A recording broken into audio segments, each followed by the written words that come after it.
बिस्मिल्लाहिर्रहमानिर्रहीम। अॼु आलमी मजलिस तहफ़्फ़ुज़ ख़त्म नबूवत जमियत उलमा इस्लाम जा हे दोस्त हज़रत साईं रफ़ीक अहमद साहब, साईं अख्तियारुल्लाह साहब ऐं असांजो भाउ मोहम्मद अली आलम साहब ऐं ॿी सॼी संगत अॼु सचल कानूनी जे अंदरि हसनैन सेंटर जे भरिसां हिकिड़ो कादियानी अबड़ा कोब सां उन जो तालुक़ु आहे। उहो क़ुर्बानीअ जो गोश्त करे, क़ुर्बानीअ जा जानवर करे ऐं माण्हुनि खे ग़रीब मिस्कीन मुस्लमाननि खे लाइन में बीहारे करे ऐं उन्हनि जा फोटो शूट करे ॿाहिरि मुल्क मोकिलींदो आहे ऐं मोकिले पियो।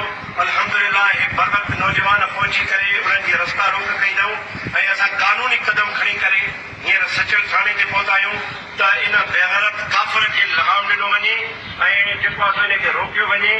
असां हिते एस एच ओ साहब सां मिलियासीं ऐं असां NC बि उनजे ख़िलाफ़ दाख़िल कराई आहे। इंशाअल्लाह ताला हक़ल इम्कान उन्हनि खे आका जे दुश्मननि ऐं हथारनि खे लगाम ॾींदासीं ऐं उन्हनि खे ॿुधाईंदासीं त हीअ धरती मोहम्मद अरबी जे ग़ुलामनि जी धरती आहे, ताजदार जे नाले बुलंद करण वारनि जी धरती आहे ऐं इंशाअल्लाह ताला इन्हनि कादियानियुनि जी हिते लालकाणे में रस्ता रोक थींदी।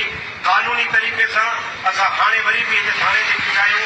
NC दाख़िल कराई आहे, SSP खे गुज़ारिश कई आहे, DSP खे गुज़ारिश कई आहे त जल्द अज जल्द इन कादियानियुनि जे ख़िलाफ़ क़दम खयो वञे, इन्हनि खे लगाम ॾिनो वञे ऐं इंशाअल्लाह ताला असांजा हे दोस्त बि हलनि था ऐं उनजे ख़िलाफ़ NC बि थी वई आहे।